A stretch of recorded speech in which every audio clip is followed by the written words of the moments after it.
You all are so far away. But you won't get away that easily. So, I'm sorry, I can't help it if it's weird. All right. We were left off in Numbers chapter 21, and that's where we're going to pick up.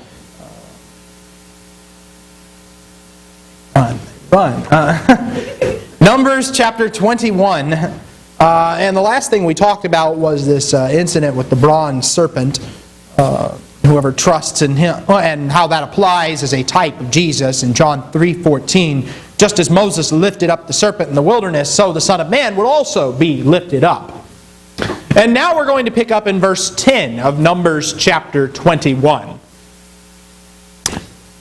And really, I guess I'll just read through the end of the chapter, and the chapter division is not particularly great in my opinion, so go to chapter 22, verse 1. Starting in verse 10 of chapter 21, Now the sons of Israel moved out and camped in Oboth. They journeyed from Oboth and camped at Eabarim in the wilderness which is opposite Moab to the east. From there they set out and camped in Wadi Zered. From there they journeyed and camped on the other side of the Arnon, which is in the wilderness that comes out of the border of the Amorites. For the Arnon is the border of Moab, between Moab and the Amorites. Therefore it is said in the book of the wars of the Lord, Waheb in Suphah, and the wadis of Arnon, and the slope of the wadis that extends to the site of Ar, leans to the border of Moab. From there they continued to Beer, that is the well, where the Lord said to Moses, Assemble the people, that I may give them water. Then Israel sang this song, Spring up, O well, sing to it. The well which the leaders sank, which the nobles of the people dug, with the scepter and with their staffs. From the wilderness they continued to Matnah, and from Matnah to Nahaliel, and from Nahaliel to Bamoth, and from Bamoth to the valley that is in the land of Moab at the top of Pisgah, which overlooks the wasteland. Then Israel sent messengers to Sihon, king of the Amorites, saying, Let me pass through your land.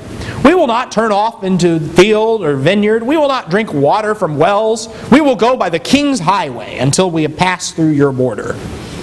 But Sihon would not permit Israel to pass through his border. So Sihon gathered all his people and went out against Israel in the wilderness and came to Jahaz and fought against Israel.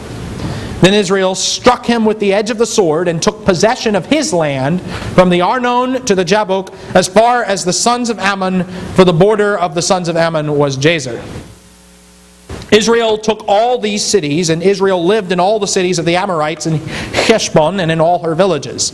For Heshbon was the city of Sihon, king of the Amorites, who had fought against the former king of Moab and had taken all his land out of his hand, as far as the Arnon. Therefore, those who use Proverbs say, Come to Heshbon, let it be built. So let the city of Sihon be established. For fire went forth from Heshbon, a flame from the town of Sihon. It devoured Ar of Moab, the dominant heights of the Arnon. Woe to you, O Moab! You are ruined, O people of Chemosh! He has given his sons as fugitives and his daughters into captivity to an Amorite king, Sihon. But we have cast them down. Heshbon is ruined as far as Dibon. Then we have laid waste even to Nophah, which reaches to Medeba. Thus Israel lived in the land of the Amorites. Moses sent to spy out Jazer, and they captured its villages and dispossessed the Amorites who were there. And they turned and went up by the way of Bashan, and Og, the king of Bashan, went out with all his people for the battle at Edrei.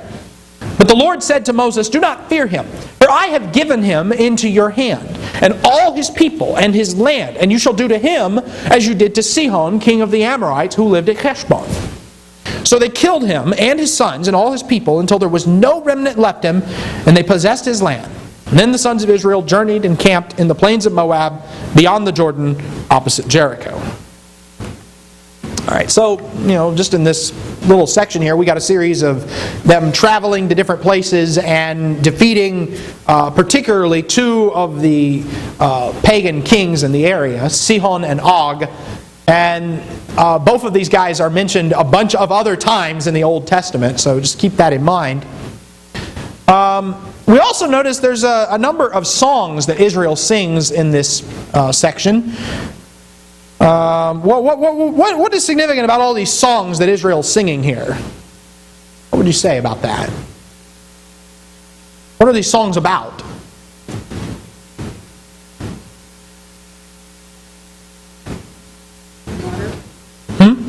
Well, one of them is, in verses 17 and 18, they talk about water.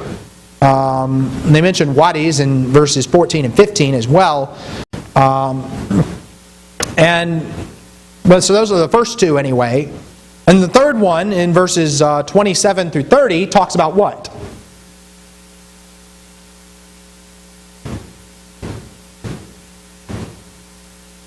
Oh, wait, well, that's not even part of the question from 10 to 20. They ask, well, another question that inevitably comes up, particularly with verse 14, is what is this thing called the book of the wars of the Lord? Because you can flip through your Bible and go, well, I don't see the book of the wars of the Lord. And you're right, you don't, because it's not there.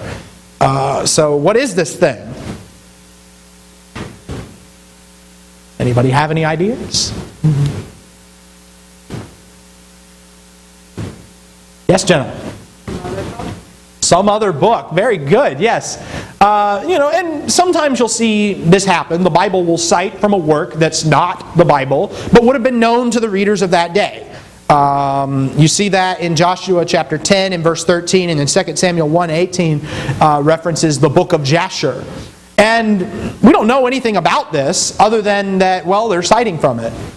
If you read the book of Kings, it talks about a work called the Chronicles of the Kings of Israel and the Chronicles of the Kings of Judah, which that's not the book of Chronicles that you have in your Old Testament. That's referring to something else that predates Kings, and really we don't have. It's lost to us. Now that really shouldn't bother us, other than to say, well, they're quoting from something we don't have anymore. Paul quoted from people that weren't inspired. He quoted all Cretans are liars. Jude quoted from 1 Enoch, and that probably wasn't inspired either. But in the end, well, what do we have? We have books that are lost to history. And they probably contain a lot of cool and really interesting information, but the sad fact is we'll probably never read them, and so we must be content with what we have. Don. Well, there's one thing that we've heard of, which we do have, is exactly what God of heaven wants. Oh, yes, that's true. He does quote that. And I don't want to get off on a tangent here, but I've had this conversation with people before about how, there's some books of the Bible that have been lost, and so that means we don't have the whole picture. Well, no, that's not what that means at all. The fact of the matter is, there's nothing in Scripture that said we had to get every inspired book ever written. Any more than there's something in Scripture that said we had to have a DVD of every inspired sermon ever preached. Well, we don't have that.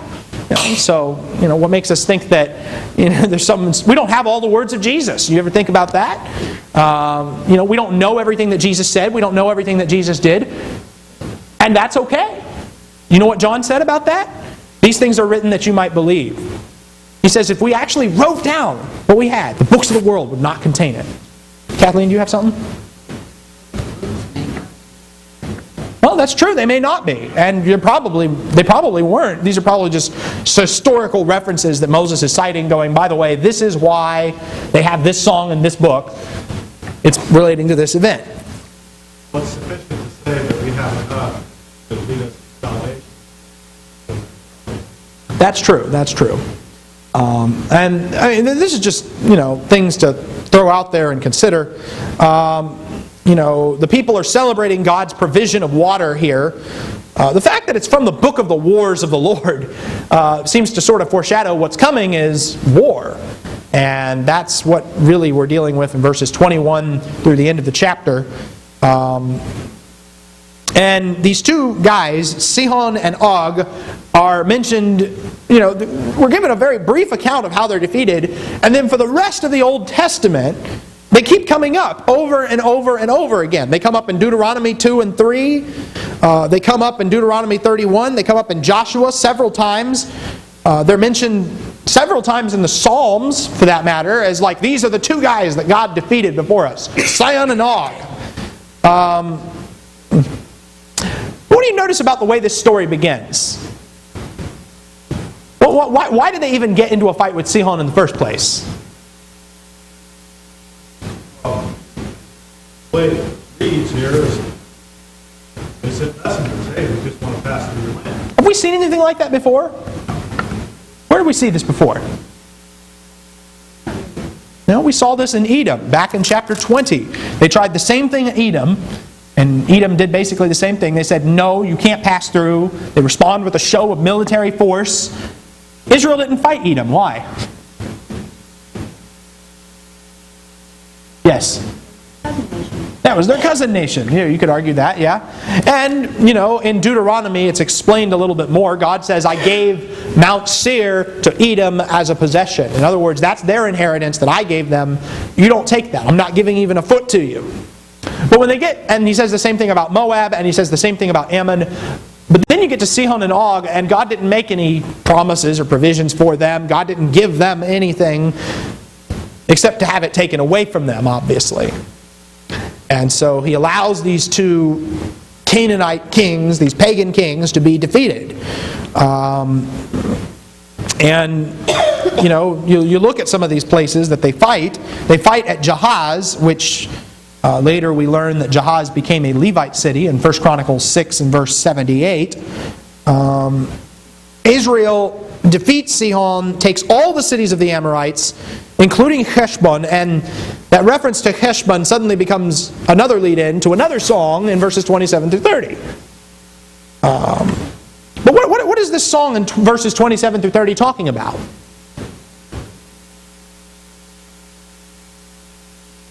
What does it appear to be talking about here? Come to Heshbon, let it be built, let the city of Sihon be established. Fire went forth from Heshbon, flame from the town of Sihon, devoured Ar of Moab and the dominant heights of the Arnon. What is this talking about? Jenna? There's a sense in which, yes, this is a taunt, but you notice it's talking about how Sihon first captured Heshbon in the first place. It's in essence, what we have here is an Amorite victory song, and the Israelites, by contrast, are calling for Heshbon to be rebuilt. So what we get here basically is, Israel saying, this is the same Sihon that conquered this city of Moab. We just defeated him, is what they're saying. This is the same Sihon that they talk about in this special song that they sing. And as a result of this, they've been defeated. Moab has been defeated. Yes, Jenna? Why did they say we in verse 30 and not God? We have cast them down. Heshbon is ruined as far as Dibon. And it may be, again, they're just quoting from another work outside of the Bible. That my understanding. There's a couple of difficulties with this, of course. Another thing that comes to mind is in verse 29. This is the first time in the Bible that Chemosh has been mentioned. Anybody know who Chemosh was? In verse 29?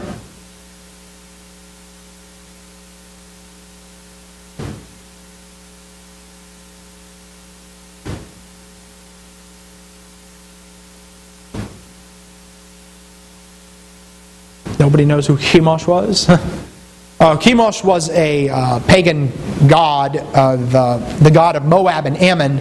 He's mentioned also in Judges chapter 11, and he was a god that demanded child sacrifice. But here, the song is almost mocking them. Chemosh was seen as selling his people out. These Moabites who worshipped him are sold out to Sihon, and so the pagan god has basically failed them. Now, God saw the worship of Chemosh and Molech as absolutely abominable because of the fact that they commanded child sacrifice from their people. Now, in Judges chapter 11, Jephthah begins telling this long-winded story, reiterating all these events here. In Judges chapter 11 in verses 12 through 28, kind of a parallel account to all of this. Jephthah sent messengers to the king of the sons of Ammon, saying, "What is between you and me, that you have come to me to fight against my land?" The king of the sons of Ammon said to the messengers of Jephthah, "Well, because Israel took away my land when they came up from Egypt, from the Arnon as far as the Jabbok and the Jordan." All those place names ought to sound familiar because we just read about them. "Therefore, return them peaceably now." But Jephthah sent messengers again to the king of the sons of Ammon, and they said to him, "Thus says Jephthah, Israel did not take away the land of Moab, nor the land of the sons of Ammon. For when they came up from Egypt, and Israel went through the wilderness to the Red Sea and came to Kadesh, then Israel sent messengers to the king of Edom, saying, 'Please let us pass through your land.' But the king of Edom would not listen. Also they sent to the king of Moab, but he would not consent. So Israel remained at Kadesh. Then they went through the wilderness and around the land of Edom and the land of Moab. And they came to the east side of the land of Moab, and they camped beyond the Arnon, but they did not enter the territory of Moab, for the Arnon was the border of Moab. And Israel sent messengers to Sihon, king of the Amorites, the king of Heshbon, and Israel said to him, "Please let us pass through your land to our place." But Sihon did not trust Israel to pass through his territory, so Sihon gathered all his people and camped in Jahaz and fought with Israel. The Lord, the God of Israel, gave Sihon and all his people into the hand of Israel, and they defeated them. So Israel possessed all the land of the Amorites, the inhabitants of that country. So they possessed all the territory of the Amorites from the Arnon as far as the Jabbok, and from the wilderness as far as the Jordan. Since now the Lord, the God of Israel, drove out the Amorites from before his people Israel, are you then to possess it? Do you not know that Chemosh your God? Do you not possess what Chemosh your God gives you to possess? So whatever Yahweh our God has driven out before us, we will possess it. Now are you any better than Balak, the son of Zippor, king of Moab? Did he ever strive against Israel? Did he ever fight against them? Well, Israel lived in Heshbon and its villages, and in Roar and its villages, and in all the cities that are on the banks of the Arnon 300 years. Why did you not recover them within that time? I therefore have not sinned against you, but you are doing me wrong by making war against me. May Yahweh the judge today between the sons of Israel and the sons of Ammon. And so what Jephthah is basically saying is, he says, we didn't take your territory, we took Sihon's territory. But Numbers sort of hints at the idea that Sihon first took that territory from Moab and Ammon to begin with. Jephthah is arguing that we have a legitimate claim on the land because God gave it to us. And your God hasn't given you anything. He hasn't done anything for you in that respect. So there's kind of a twist of historical irony in Jephthah's speech here. There's another thing that's worth noting is this song in Numbers 21 is also quoted in the book of Jeremiah in the oracle against Moab in Jeremiah 48 and verses 45 and 46. So they defeated Sihon, and then the defeat of Og is almost an afterthought in the narrative. It's just kind of mentioned haphazardly. By the way, they also defeated this guy. What do we know about Og? What kind of a person was he? Is there anything else in the Bible that talks about him?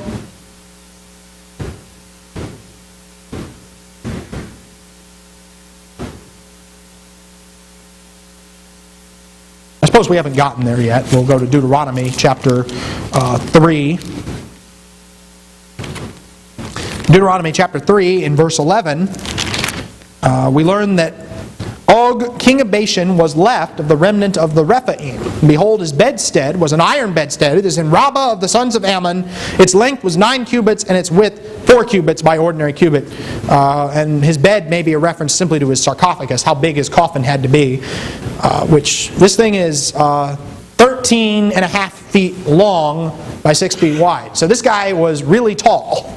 And he's described as one of the Rephaim, which is a catch-all word in the Old Testament for the giants. So Og was actually one of the giant races, also called the Anakim, the Nephilim, the Zamzamim, the Emim. And you see that Og is, he's defeated. This giant man is defeated by Israel here in Numbers chapter 21. And it says that the city was placed under the ban. There were no survivors. In verse 35, they killed him, his sons, and all his people until there was no remnant left within them, and they possessed his land. They were, in essence, devoted to destruction. Now, keep in mind, let me ask you a question. Were Sihon and Og, did they live in the promised land? Did they? They lived on the way to the promised land. They lived east of the Jordan. Was this part of the land that God had originally promised to Abraham and Isaac and Jacob? It's not. Okay, but they get this land anyway. Now, did they keep this land? Well, ultimately they don't keep any of the land. But for the time being, do they hold on to this land? This is an important point in the story of Numbers, because later on in Numbers chapter 32, the tribe of Reuben and Gad and half of the tribe of Manasseh come to Moses and they say, you know what? we like this land. We want to hold on to this land. And so basically they wind up possessing that land. And even though Israel's land was all west of the Jordan, some of the tribes actually settled east of the Jordan and took over this land that belonged to Sihon and Og. So, but we get to that in chapter 32. And we'll talk about that more when we get there. All right, any comments or questions up to the end of chapter 21? All right, no. All right, Numbers chapter 22. Let's pick up in verse 2. And this is, now we're starting from here on out. Israel's basically camped at Moab the whole time. But chapters 22 through 24 deal with Balaam and Balak. And, throughout the whole book of Numbers, Israel's been kind of getting the more of a negative portrayal. And they've been viewed through a very negative light. But in chapters 22 through 24, we're looking in from the outside now, from the perspective of the pagans, and Israel actually, looks a lot better in this chapter. They're viewed more positively because God calls them blessed throughout these 3 chapters. And what we see here is a foreigner, Balak, attempting to curse Israel. This story is also probably an example of ancient humor, so when you read the story of Balaam, you're supposed to find it funny because of some of the crazy things that happen in it. Let's pick up in verse 2. Now Balak, the son of Zippor, saw all that Israel had done to the Amorites. So Moab was in great fear because of the people, for they were numerous, and Moab was in dread of the sons of Israel. Moab said to the elders of Midian, "Now this horde will lick up all that is around us, as the ox licks up the grass of the field." And Balak, the son of Zippor, was king of Moab at that time.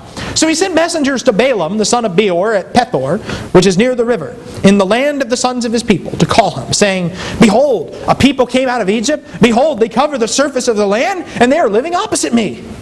Now therefore, please come, curse this people for me, since they are too mighty for me. Perhaps I may be able to defeat them and drive them out of the land. For I know that he whom you bless is blessed, and he whom you curse is cursed." So the elders of Moab and the elders of Midian departed with the fees for divination in their hand. And they came to Balaam and repeated Balak's words to them. And he said to them, "Spend the night here. I will bring word back to you, as Yahweh may speak to me." And the leaders of Moab stayed with Balaam. Then God came to Balaam and said, "Who are these men with you?" Balaam said to God, "Balak, the son of Zippor, king of Moab, has sent word to me. Behold, there's a people who came out of Egypt, and they cover the surface of the land. Now come curse them for me. Perhaps I may be able to fight against them and drive them out." God said to Balaam, "Do not go with them. You shall not curse the people, for they are blessed." So Balaam arose in the morning and said to Balak's leaders, "Go back to your land, for Yahweh has refused to let me go with you." The leaders of Moab arose and went to Balak and saying, "Balaam refused to come with us." Then Balak again sent leaders, more numerous and more distinguished than the former. They came to Balaam and said to him, "Thus says Balak, the son of Zippor, let nothing, I beg you, hinder you from coming to me, for I will indeed honor you richly. I will do whatever you say to me. Please come then, curse the people for me." Balaam replied to the servants of Balak, "Though Balak were to give me his house full of silver and gold, I could not do anything, either small or great, contrary to the command of the Lord my God. Now please, you also stay here tonight. I will find out what else Yahweh will speak to me." God came to Balaam at night and said to him, "Well, if the men have come to call you, rise up and go with them, but only the word which I speak you shall do." So Balaam arose in the morning and saddled his donkey and went with the leaders of Moab. But God was angry because he was going, and the angel of Yahweh took his stand in the way as an adversary against him. Now he was riding on his donkey, and his 2 servants were with him. And when the donkey saw the angel of Yahweh standing in the way with his drawn sword in his hand, the donkey turned off from the way and went into the field. Balaam struck the donkey to turn her back into the way. And then the angel of Yahweh stood in the narrow path of the vineyard, with a wall on this side and a wall on that side. When the donkey saw the angel of Yahweh, she pressed herself to the wall and pressed Balaam's foot against the wall. So he struck her again. The angel of Yahweh went further and stood in a narrow place where there was no way to turn to the right hand or the left. When the donkey saw the angel of Yahweh, she just lay down under Balaam. So Balaam was angry and struck the donkey with his stick. Yahweh opened the mouth of the donkey, and she said to Balaam, "What have I I done to you that you have struck me these 3 times? Balaam said to the donkey, because you have made a mockery of me. If there had been a sword in my hand, I would have killed you by now. The donkey said to Balaam, am I not your donkey on which you have ridden all your life to this day? Have I ever been accustomed to do so to you? He said, no. Yahweh opened the eyes of Balaam, and he saw the angel of Yahweh standing in the way with his drawn sword in his hand. And he bowed all the way to the ground. The angel of Yahweh said to him, why have you struck your donkey these 3 times? Behold, I have come out as an adversary, because your way was contrary to me. But the donkey saw me and turned aside from me these 3 times. If she had not turned aside from me, I would surely have killed you just now, and let her live. Balaam said to the angel of Yahweh, I've sinned, for I did not know that you were standing in the way against me. Now then, if it is displeasing to you, I will turn back. The angel of Yahweh said to Balaam, go with the men, but you will speak only the word which I tell you. So Balaam went along with the leaders of Balak. I'll stop there in verse 35. This is one of my favorite stories in Numbers. I'm not going to lie about that. That's I'm just looking at all of this. First of all, we probably should ask the question, who in the world is Balaam? You know, we haven't heard of him up to this point. Balaam was not an Israelite, but he was a prophet of Yahweh, the true God.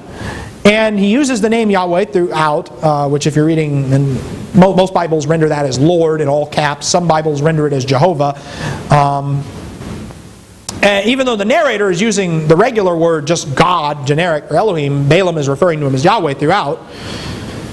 And Balaam is clearly known, he has a reputation among the surrounding pagans that whatever he says happens. If he blesses somebody, they're blessed. If he curses somebody, they're cursed. Now that wouldn't be possible without the hand of God. But let me ask you something. Outside of Numbers, how does the rest of Scripture see Balaam? What does the rest of Scripture have to say about Balaam?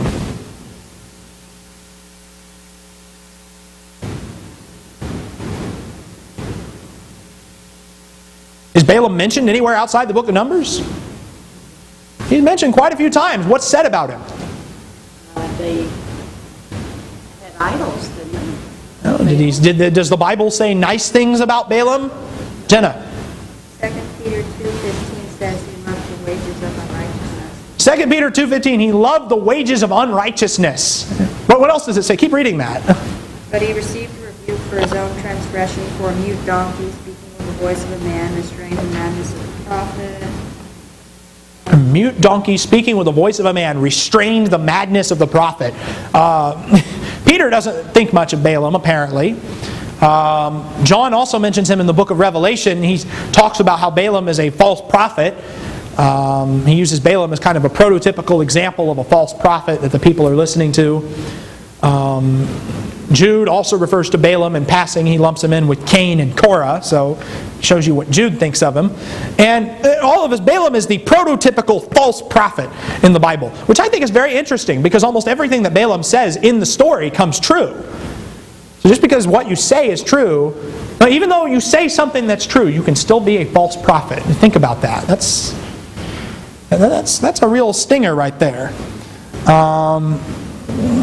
Well, what happens in this story is Balaam gets trapped between what he wants to do and what Balak is offering him and what God told him to do, what he's commanded. Now, what is it that Balak wants Balaam to do here exactly? Curse the Israelites. He wants him to curse the Israelites. Now, Balaam has a reputation, like I said before, and that wouldn't be possible without the hand of God. I'd also point out that the Moabites and the Midianites are in on this together, and sometimes one is mentioned and not the other throughout the story, but they're both in on this together. Don, you have something. Regarding the prophet who says something that comes true, obviously he isn't seeking after God's Right. word. Like in Deuteronomy 13, if a prophet or a dreamer of dreams arises among you and gives you a sign or a wonder, and the sign or the wonder comes true concerning what you spoke to you, saying, let us go after other gods, and let us serve them, you shall not listen to the words of that prophet or that dreamer of dreams. For the Lord, your God, is testing you to find out if you love the Lord your God with all your heart and soul. It's just an admonition to prior revelation. Right. Yes.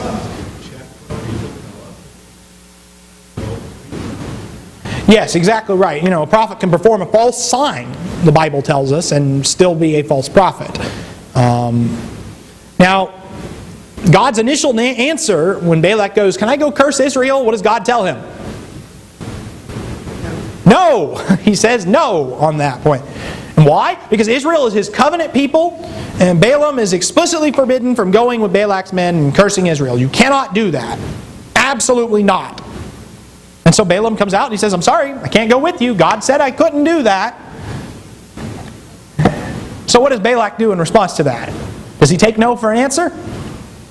Well, what's Balak do in response? Sends more guys. He just sends more guys? Is that all he does? And says, "I'm going to make you very rich." I'm going to make you very... Hey, what if we give you a whole lot of money? Will you do it then? Now, you know, what should have Balaam's response been on that occasion?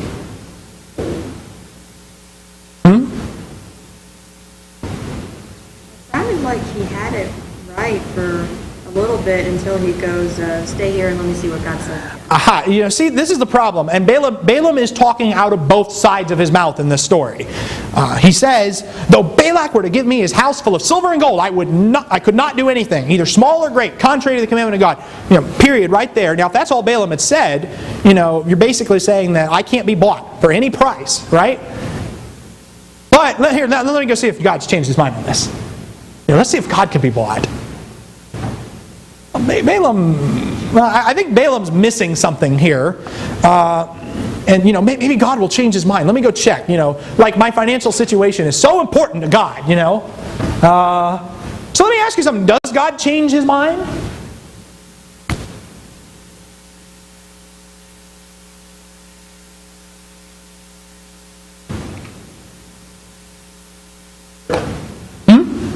He does. Okay, all right.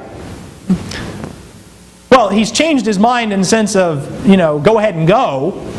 But has he changed his disposition towards this whole idea? He's still not planning to curse Israel. Now, I interpret this to be more of a concession to Balaam's wrong motives. Well, you're going to go anyway, so you might as well go. I take that's how I understand this anyway. Balaam's words contradict his actions. On the one hand, he says he doesn't care about money. But on the other hand, he clearly sees money as enough of a motivation to go ask God again. And why in the world would God care about Balaam's financial situation? I would really, you know, want an answer to that. You know, God doesn't care about money. He's God. And so the issue here is that not that whether or not God cares about money. The issue here is that the fact that Balaam cares about money far too much, to the point of second-guessing God's instructions to get the result he wants. You know, when God says no, that's the end of the discussion. But, you know, but God, they're offering me extra money. Shouldn't I go along? You know, why would that change anything? In fact, I think the true irony of this story comes in chapter 23, whenever Balaam's giving his oracles, and what happens? Well, Balak says, "Curse Israel for me." And they offer all the sacrifices. Balaam gets up and he blesses Israel, does totally the opposite. And Balak goes, "Well, no, that's not right. Here, let's change locations. Let's change the scenario." And what does Balaam say on that occasion? Numbers 23, verses 18 and 19. "Arise, O Balak, and hear, give ear to me, O son of Zippor. God is not a man that he should lie, nor a son of man that he should repent. Has he said, and will he not do it? Or has he spoken, and will he not make it good? Behold, I have received a command to bless. When he is blessed, then I cannot revoke it." In other words, God does not just willy-nilly change his mind because you change some arbitrary circumstance behind the scenario. That's absurd. That's not what's going on here. God has not changed his mind. He's planning full well to bless Israel on this occasion.